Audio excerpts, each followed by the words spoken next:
We will now call the meeting of the Waco City Council acting as the Boards and Commission Committee on June 22nd at 2021 to order at 9:07 a.m. All council members are present except for Councilmember Borderud. We provide an opportunity for the public to address the committee on any agenda item, and speakers will be allotted 1 3-minute presentation regardless of the number of agenda items the speaker wishes to address. If you are here to speak and have not filled out a registration card, please see the city secretary at the registration table. If you have handouts, please let us know at the beginning of your presentation, and staff will distribute to the committee. Esmeralda, do we have any registered speakers today? No, sir, we don't. Very good. We will now consider the minutes from the last meeting, Tuesday, May 25th, 2021. Are there any changes to those minutes? Hearing none, those will stand corrected, and we'll move to the next agenda item, which is a discussion and update on the boards, commissions, committees' annual report. Yes, Mayor and Council, I'm going to be presenting your presentation should have been, is this my hello? We can barely hear her. I can hear her. Can you hear me now? Hello? Better you go. Good morning, Mayor and Council. Hopefully you can hear me now. Okay, great. Thanks for the thumbs up.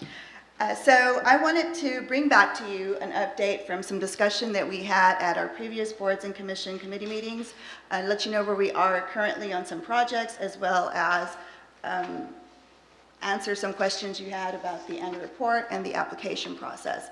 The first thing that I'd like to go over is the annual report process, which you will receive on July 1st, the annual report that goes out to council from all the various boards and committees for the city of Waco. In that annual report, you'll find the actual reports that were provided and prepared by the chair and the board of each of your committees. You'll also find the attendance over the last year for all members that were appointed, whether they are off or on. If they were on that board during that time frame, that will be included on that attendance. The rosters, which will be a current list of those that are serving and those that are up for reappointment on those rosters for the various boards, as well as any vacancies that still exist or will come due for reappointment. And then you'll also get a list of those that have served their two-year terms and are no longer eligible to serve on that particular board.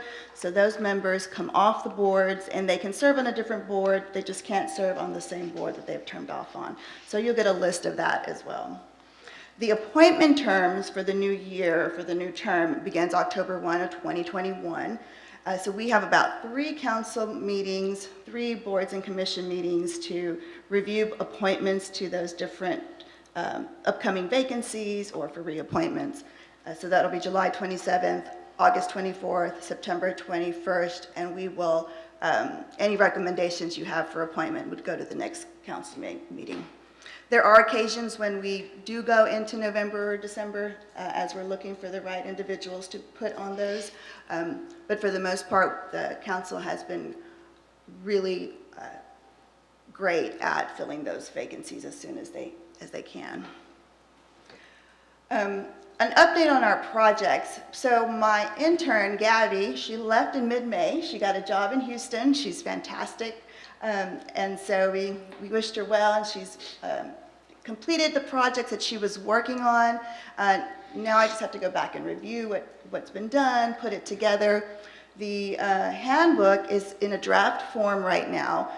We're also going to forward that to our legal team just to get a quick legal review to make sure everything is accurate and represented well. Then once that happens, we'll get it translated, and probably my hope is to have it final, ready to put on the website or to hand out to our boards and commission members by July 23rd of 2021.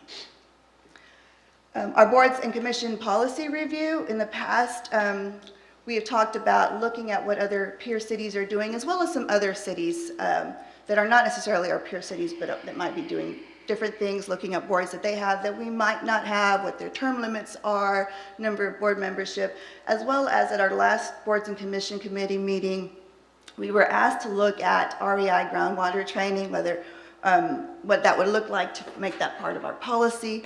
So we'll bring that back to you with some recommendations, some information, so that hopefully we give you what you need to make some informed decisions about making any changes to the policy.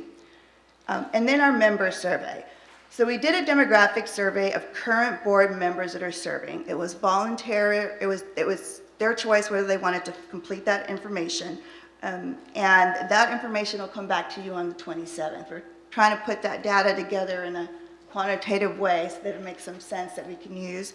And initially we were going to do a survey that both measured demographics and customer survey, like how are we doing as board appointment liaisons, how are we doing in providing agendas to you at a certain point, what was your orientation like to be on the board. But we decided to split that up to allow it to not be too many questions and to get as many responses from the first on demographics. And then in December, we'll send out, after the October 1 appointment, a survey for customer service, like how are we doing, and then we should have that information about December. So we'll get some input from new appointed members as well as members that have been serving. Rod, the demographic survey, has that been completed? It has been completed. Were there, and I know you're compiling the data, were there many boards or commission members that opted not to do it? Yes. Okay. Mm-hmm. Well, and I think it was just possibly new to them. So Okay, thank you. we'll have other opportunities. I'm hoping we have enough for a baseline. Okay, But we'll wonderful. see. Mhm. Thank you. You're welcome. Esmeralda, to go further with Mayor Pro Tem Sabito's questioning, was it put to them in a manner that, that they would understand the importance of what this information provides for us going forward? I mean, how was it communicated? That's always going to be my question. How was it communicated? And if it was not, I mean, and it could be Yeah. that they didn't understand the importance. How are we preparing to do better in our next go around? Because we've got to get this information. Because we can't tell our story properly without the information, without the data. And so how are we asking the question? And, is it in a polite insistence? Those are great questions. And we probably, of course, we can always do more. And I think that's an excellent recommendation. And we can look at it again and see what we can do for those, maybe to get a better response. I want to say we had about 63 responses. So it wasn't too bad. We did put in an email that I sent and asked them if they could please provide this. This is the reason we're doing it. Obviously, it might be helpful to make some phone calls. What's interesting at this point is we don't know who completed them and who didn't complete them. So we would have to do it over again. And I, again, looking at this data, looking at this, first time doing something like this, we can always improve and hopefully get more information. So, And it was 63 out of how many? I'm sorry. what was that? 63 out of how many? 63 out of 360, Yeah, so about a 321. sixth of.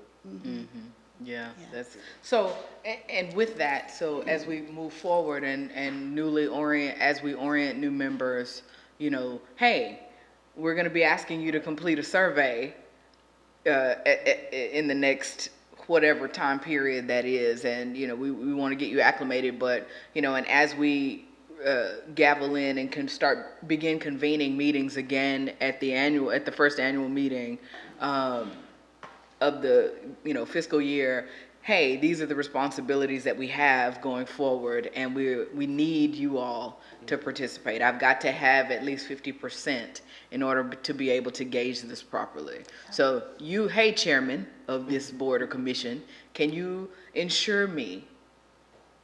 It's an ask, and I think it's polite insistence. Smile when you do it. Love it. Wonderful. Good life lesson there.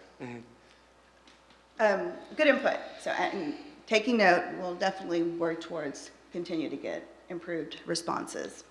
Let's see. So then that leads us into, I believe, our next discussion item, which is the application process. And that, we've already begun just advertising about the upcoming new annual appointment process. It's in our city limit newsletter, thanks to Municipal Information. They did a great job. We also show it on City of Waco, CCCTV, and then we will coordinate with Leadership Plenty with getting a list of their graduates and letting them know by email or through their cohorts that we're accepting applications for positions on boards and commission for the City of Waco. And then once they are interested, if someone in the public is interested, they can go to our City of Waco website, and on the home page, you can go simply to the quick links and then go down to boards and commissions. And that'll take you to the boards and commissions page. And then when you go into that page, you can scroll down and look at every board, details about the board, current rosters and appointments. And you can also click on the blue apply button, and then they can submit their application. If they're interested in a board while they're in, this is not dynamic, this is just a screenshot, but if they click on that Animal Welfare Advisory Board, then they can apply for that specific board because it'll be off to the right. If a board doesn't have a vacancy at the time, that apply button won't be there. The online application is pretty straightforward, but I wanted to show you what it looks like now, some of the changes we've made from input from the City Council at our various boards and committee meetings, and what that data looks like on our end. So what's new to the application is we added provide your home address. We were getting a mix of home and business addresses. It was difficult for us to tell what district they lived in to confirm that. So we're trying to be more specific in the questions that we're asking on the application. We're also moved the question about previous board experience and Leadership Plenty to the top of your interests and experiences. That's an important component, and then that's something that you can probably look at pretty quickly. So we moved that up, as well as we added upload your resume to the application. So they can upload their resume or any additional information they feel will help council make a decision on that appointment. In addition, we had started the demographics collection for new applicants. Again, this is voluntary. They don't have to complete it because we cannot require them to. And it's not part of your the application list that is provided to you. It's not used for the appointment or reappointment, but it is used to begin to collect that data. We store it in our dashboard and to start beginning to create reports. What we're doing is we're telling them that we're looking to have boards and commissions that are reflective of the diversity, that align with the diversity of our city, and that's why we're collecting this information, and that it's voluntary. And as you can see, we've got the applicant name. They have to select an age group, ethnicity, gender, and highest level of education. What I was instructed or learned is that when we're trying to begin collecting this data so that we can do comparisons, is to use these drop-down lists so that it groups responses and it's easier to do that analysis.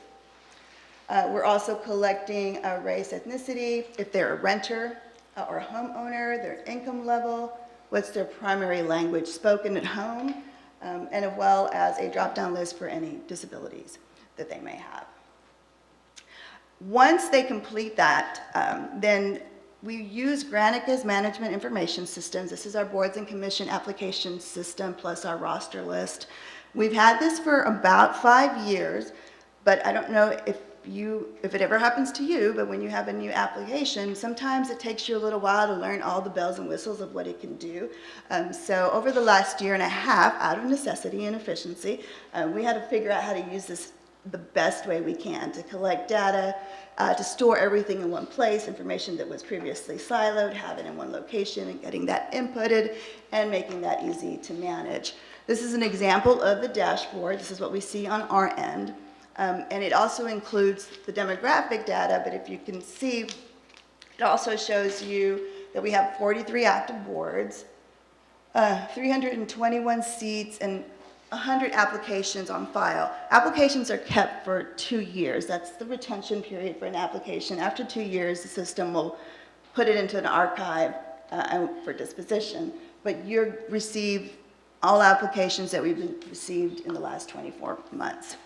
Of this data, which is interesting, because Councilmember Borderud, I believe he asked at one of the previous meetings, is what that 321 seats. That's how many positions that you are making appointments to.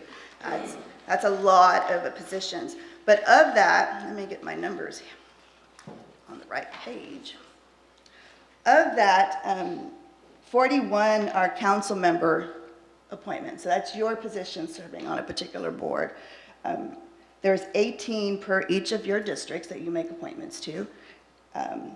There are 3 city manager designate appointments in that 321. We also have 5 mayor appointments that are made to the housing authority. And then there's 14 appointments that are made with recommendations from outside groups like the Cameron Zoological Society, McLennan County. And then you truly make 299 appointments that are made by council. So that's a lot of appointments that you're making on a staggered year basis. Of the 43 active boards, 25 of those are city boards. 11 are outside boards that we make appointments to, City Center, Hot Cog, it's the various committees.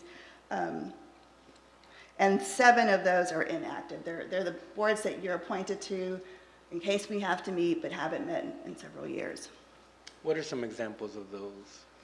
The McLennan County Joint Airport, Okay. the McGregor Airport, Perfect. trying to think of a few other, but those Housing are. Finance Board. Mm-hmm. Wonderful. And so I wanted to kind of show you a little bit of what our demographic data is going to be as we begin to populate this more. We started collecting this information in the application in early March. So there's very limited numbers so we have about 21 applicants who have filled one, more, or some of the demographic information. So that's where these percentages are coming from those 21. If of those 21 that happened in that past that we collected demographics for were appointed, then they're going to show up in the members appointed column. So that's how those numbers are being generated right now.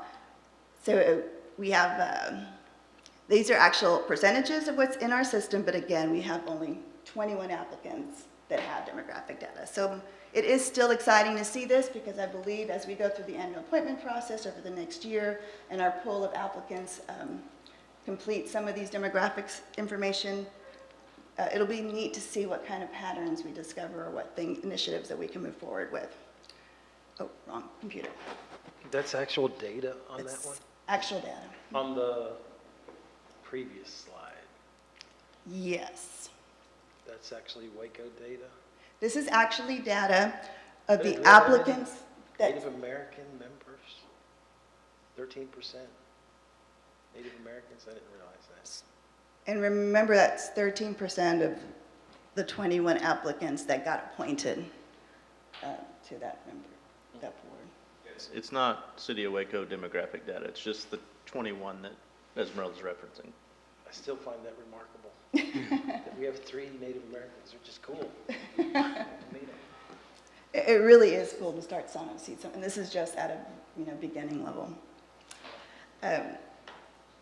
We have gender and then your age group.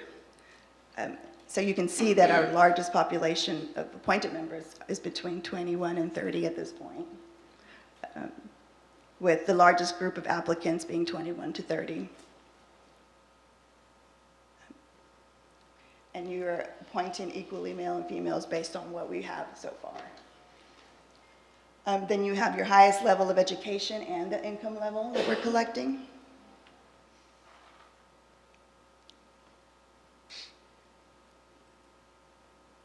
And whether they are renters or owners, answer 3 should say other, but I'm having a hard time getting that fixed in the system. It's one of those bugs that I'm working through. And then what their primary language is that they speak at home.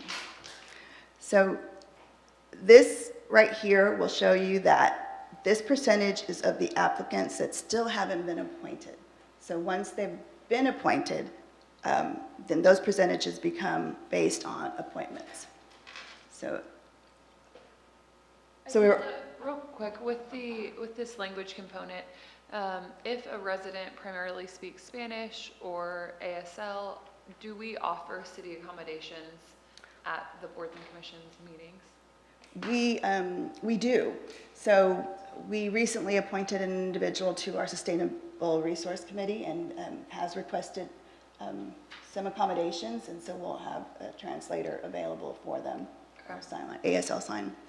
So if they need that, they'll contact our office and we will make those arrangements. Do we have something either on, like somewhere on the application page that highlights that there are language accommodations available for folks that are not primarily? I don't believe so. I think Okay.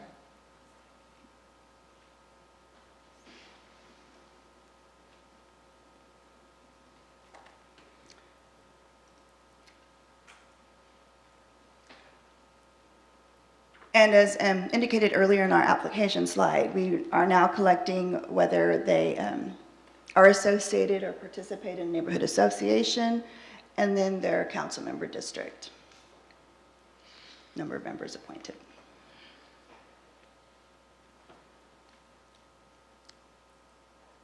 So to conclude, there's a lot more work to be done, and that we've got to get done. We're going to continue to collect this data and take back the recommendations from today and those that have been given to me. We'll continue to study how the system's reporting mechanism works, the graphics, exactly what data it's using to create that application and number. The more data we have, I think that it'll be easier to see what's happening on our demographic review. And then we're going to utilize the survey to develop that snapshot of what membership was like in 2020, 2021. It looks like we'll figure out a way to do a second survey maybe in this next year and use that as the next baseline and hopefully get more feedback from those members. And then we're going to report back to you after the appointment process. I'll probably bring you what our demographic numbers look like at that point, what more information we've been able to compile, and then compare all that against the 2020 census data when that comes out, what our local demographic looks like, and see where we are along those lines. So I just want to thank you for the opportunity to work on this project. It is really exciting, and if there's any questions. Questions for Esmeralda? Not questions, I was just thinking, I just had an idea, and please utilize it however you want to, but I think as the upcoming term begins for the new boards and commissions, it'd be great to get the word out.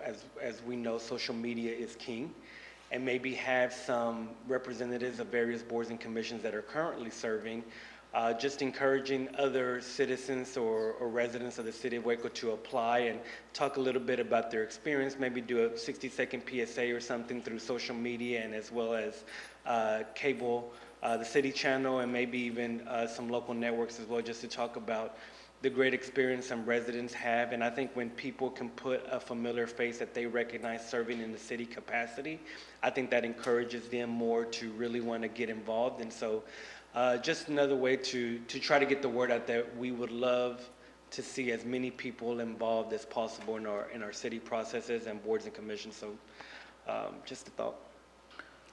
I agree with you, Mayor Pro Tem. However, the issues that we have had and run into is that we have, what did that slide say, 8 positions that are available.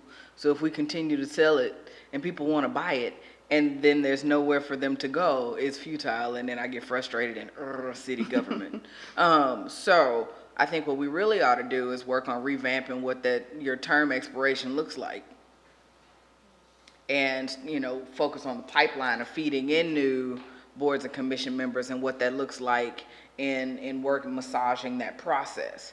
Because, I mean, of course it's great to be to serve on a city board or commission, and we know that, and the people, that one of the benefits of the partnership we have with Leadership Plenty is that's one of the things that they kind of beat the drum in, right? So as these, new community leaders and people who are getting active and acclimated into working in nonprofits and organizations and municipalities, that becomes just a part of their DNA. However, there's nowhere for them to go. So I think that what we've got to do is, before we do that, because we will do that, because I think anybody who can speak on behalf of themselves for us is far better advertisement than we could ever do. But we've got to make sure that the process is right so that people who hear the cry, hear the call to action and then move, have somewhere to go. So let's not put that cart before the horse. Esmeralda, on a slightly different note, I love a good visualization of data, and this is a beautiful tool. It's really helpful, even recognizing that this was the 20 folks that applied earlier this year. Just knowing that we'll have access to this kind of data and have the visualization of it is really helpful, and I'm excited to see this as it evolves and as we get higher participation, like Councilmember Bearfield was saying. Perhaps we even consider either at some point in the year having like, let's say all the meetings in October or like third quarter, we're having that chairperson talk through the survey and have them all completed at the beginning of the meeting or at the end of the meeting. So you're capturing the audience while they are there and thinking about this. Agreed. Great idea. Thank you. So next, I believe on our agenda,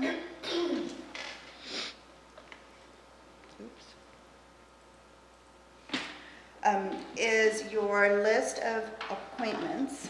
There are two groups of lists that I forwarded to you. One is the council member appointments to various boards, commission, and committees. It's provided to you by the board as well as by the council member, so that you can look through that if you had any recommendations to continue serving on these boards. Again, this is that group of 41 different appointments that the council members serve on. Esmeralda, so this would be page 11 of our packet, I think. Does that sound right? 11 of 12. Last two pages is the vacancy list. It's before that, actually. Eight and 9, Mayor. Okay. Or if it's broken down by council member, 8 and 9.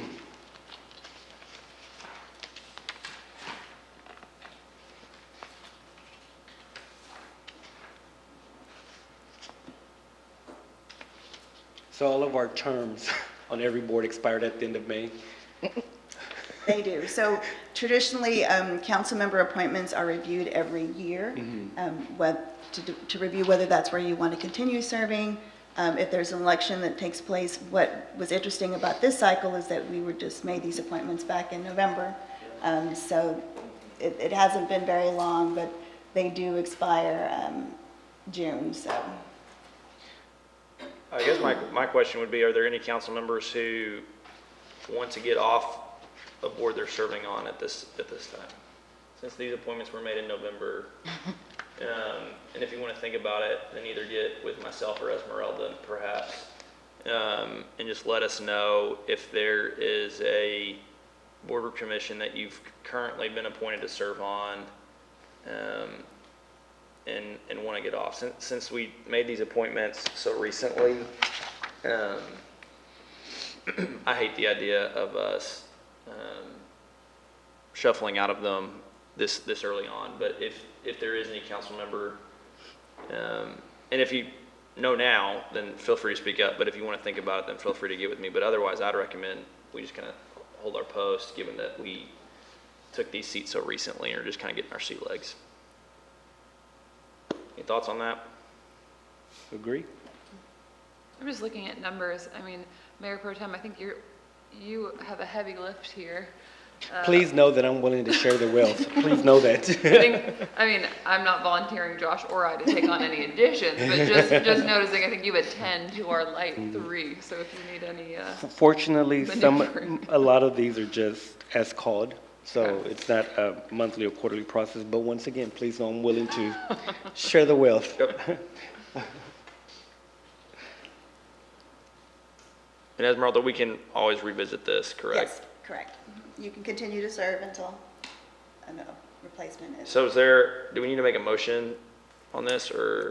No, what I can do is I will prepare an agenda item to go at the next city council based on this list of current appointments, because I believe that's what the consensus was, to not make any changes unless I hear from you before we post the next city council meeting. That sounds good. That would be my recommendation, that we move forward as presented. But if a council member has a request to move off or join or shuffle it around in between now and that meeting, let's engage in those discussions. Esmeralda. And now that next list is that vacancy appointment list that you were mentioned, page 12, I believe, is what you said. I didn't page number my paper copies. And this is our group of vacancies, as well as it also includes the MPO policies appointments. Those also come up every year in June. So it's time to consider appointments or reappointments. So where you have in the name column, where it says vacancy, that's just vacant. And then where it says name, that's someone who's currently serving but up for reappointment. Is that right? Yes. Okay. I did have a question. The Sustainable Resources Practices Advisory Board, is that vacancy still, is there still a vacancy on that board? There is one vacancy, and that is in the area of it's business or a particular expertise. And Greg Groves was discussed at our last Boards and Commission Committee meeting. He does not live in the city of Waco, but because it's an advisory board, council can, what's the word I'm looking for, can decide not to still appoint him, even though he doesn't live in the city of Waco, because he has the qualifications that you might be looking for. I believe Paul and I looked at that, and he had been reviewing those applications and felt like he was a good staff recommendation if that's something the council would like to consider. Is the qualification just that they are a business owner, or what is this specific? No, their qualifications are under the board, sustainable resource. Let me go to my trusty Granicus.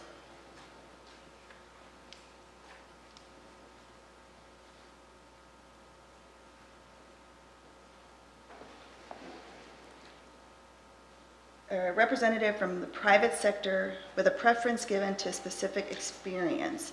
And then that experience is what's outlined in the ordinance, which includes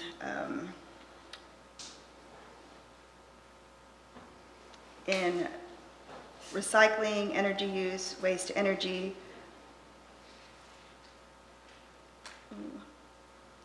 Paul, am I on the right thing?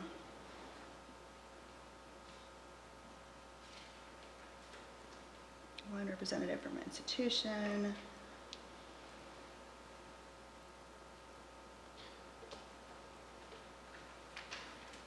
Okay, 2 representatives from private sector with preference given to representatives in the following disciplines: building construction with demonstrated experience with sustainable alternative energy practices, vehicle fleet management, maintenance of sales with demonstrated experience with or knowledge of alternate fuel vehicles, and 3, demonstrated experience in recycling, energy reuse, or waste to energy.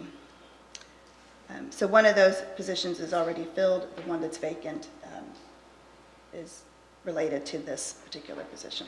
I'm still confused.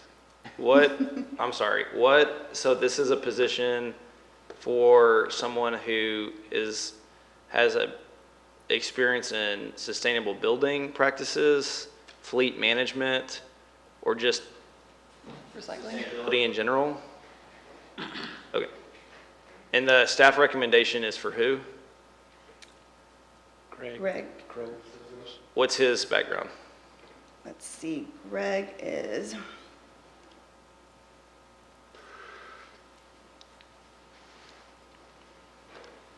Groves. He is a business owner. He's worked with Train as a leader in local green team, focused solely on sustainable efforts over the last 13 years. He's worked with manufacturing plant, reduced energy consumption by 50%, water consumption by 60%, non-hazardous waste generation by 100%. We were on the Transverse Manufacturing Plant to achieve Green Team Platinum certification. Experience in installation of 150,000-gallon water reclamation tanks, LED lighting installed in the office and plant, removal of black tar from based roof. So I can forward his application to you, if that's something. Sure, that'd be great. Is there anyone else that, I mean, to me, that does sound interesting to have someone in industry who's accomplished those sort of things and can speak to other industry and with an understanding of that. Is there anyone else serving on that board that we know of right now that has that expertise? Joey Johnson was appointed to fill the second of that type of position with qualifications. I need to look up what his application said to see what his expertise were. Mayor, I'd like to put forth another name as well. Jaja Chen, I know, has applied for this at least once or twice. We were talking earlier this week, but she owns a business in the core of the city, has been really engaged. They were doing a lot along sustainability lines prior to COVID, and then had to make some shifts because of just safety precautions. But I would be curious to know what the current demographic makeup of that board is. But as someone that owns an immigrant-owned business and a woman, and an Asian American woman, I think that could be an interesting addition to the board as well.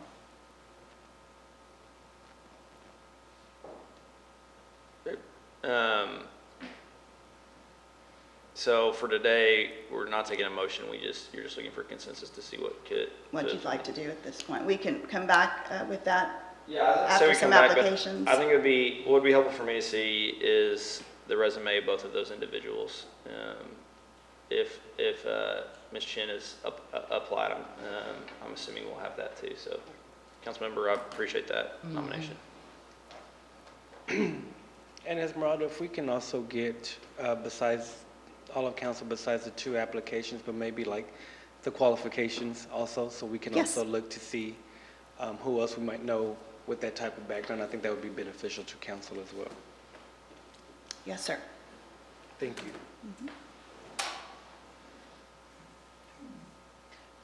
Question of clarification. So at our last council meeting, we were discussing the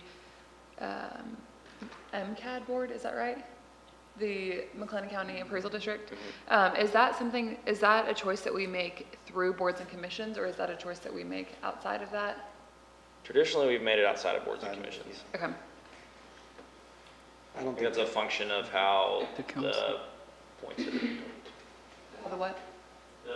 Points are totaled. I don't know if we're posted for this one. Yeah, I think we can come back with a future discussion on that item. Okay. Hey, Esmeralda, for my Building Standards Commission seat that I have open, I'd like to appoint Erica Rosas, please. Eric De Rosa? Erica Rosas. I'm sorry. Erica Rosa. Sorry.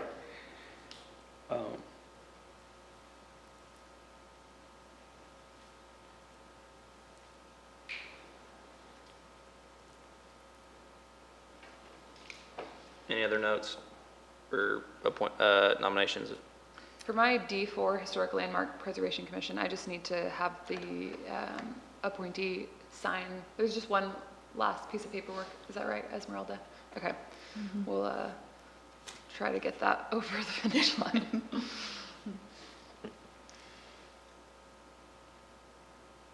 And in all fairness, when we initially made that appointment, it was early in mid-COVID responses, and so Yeah.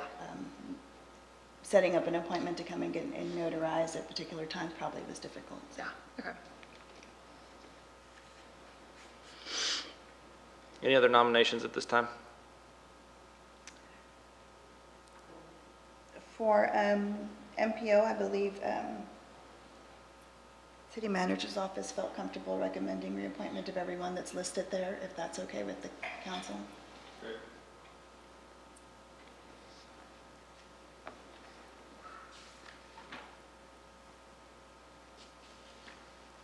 And if there are other names that you'd like to share prior to the council meeting, I can also include those in the agenda item before it goes But to. we do need to come up with a name for the Sustainable Resource Practice Advisory Board, Board of Adjustment, and Heart of Texas Housing Finance Corporation Board of Directors, correct? They're all vacant and they're all appointed by the city council? Yes. Okay.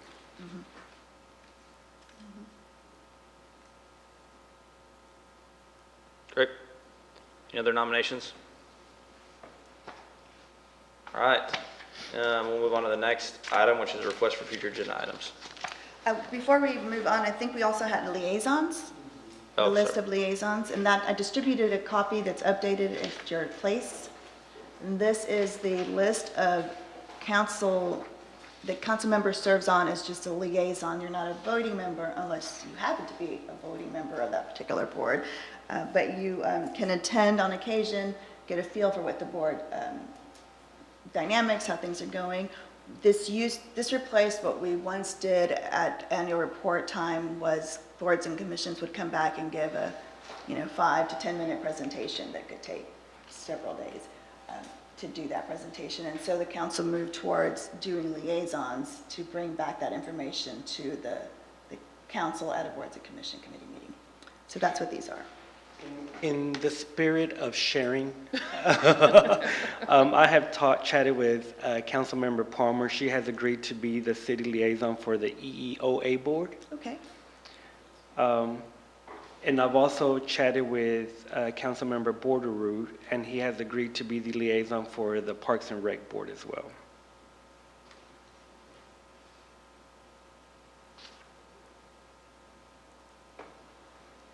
And thank you to both of them for their help. And there are two, the Building Standards Commission and Civil Service Commission, that we don't have anyone as a liaison, which is fine. Just wanted to point those out to you. And recently, the Urban Renewal was added to the group, but I don't believe they've met but once, and it's a called meeting. But it is a city board that you appoint to, so I added it to the list.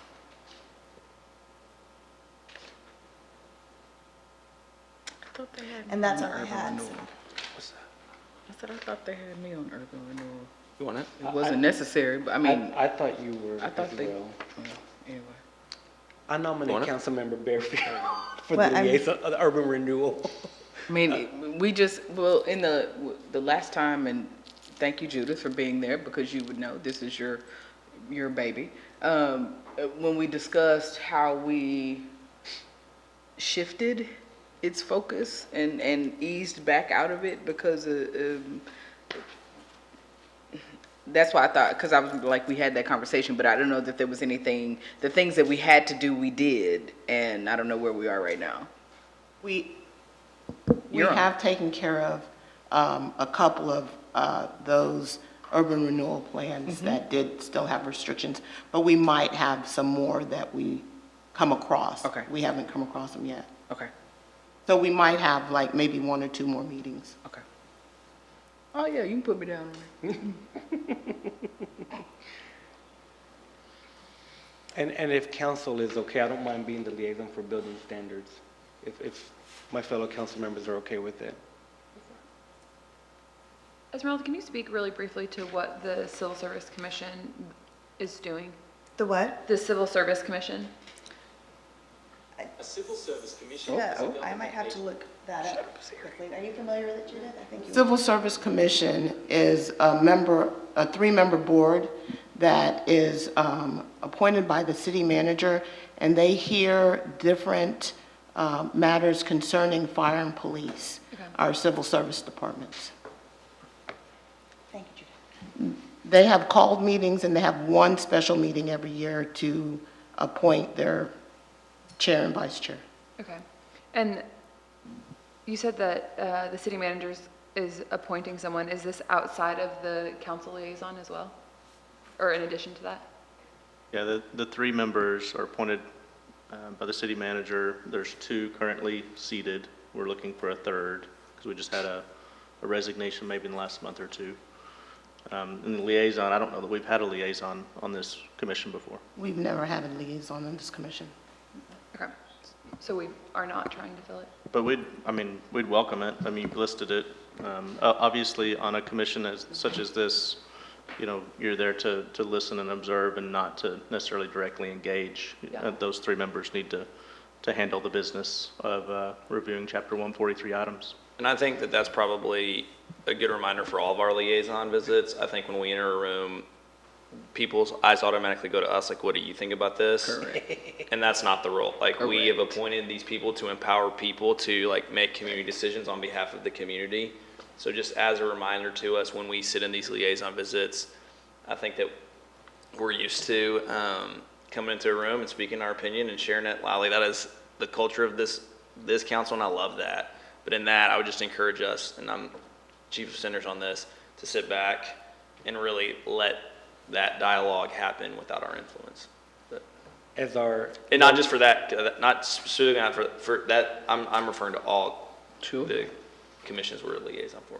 As our lovely city attorney told me one time, silence is golden in these liaison meetings. I would be willing to be a silent, but physically present observer if we want a silent, physically present observer. So, and I hear you, and I'm concerned though, and I'm just nervous about how, as our position as liaison could be in a civil service committee. Is there any? No, actually, what happens at these called meetings is we have, just like this, we have our agenda, and the three members are the ones that make the decisions. It's an open meeting, so anyone can actually come and sit. And I think the liaison would be there to hear what's going on.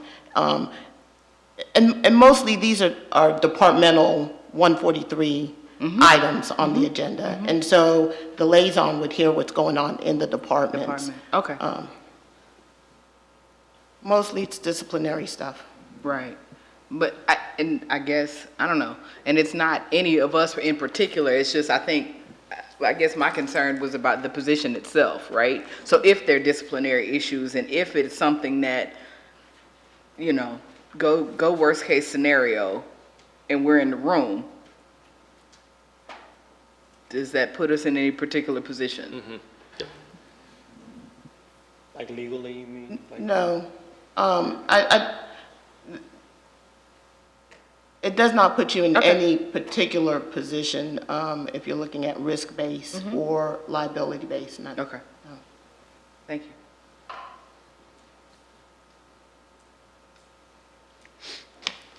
I love the idea of Councilmember Palmer serving on this. I think that if staff, on further thought, for any reason, thinks that this specific commission is best without a council member present for pragmatic or practical reasons, like, please, freedom to come back to us. But otherwise, I think I would love staff's opinion of why that could be a problem, if it could be. But if it's not a problem, then that's great. As I sit here, it's not a problem. However, we will continue to discuss and we'll let you know.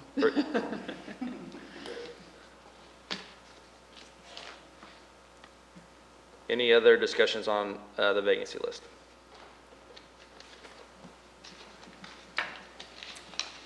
Okay. Then we'll move to the next item, which is a request for future agenda items. I have none. Boards and Commission meeting is set for July 27th, 2021 at 9 a.m. There being no further business, we will adjourn this meeting.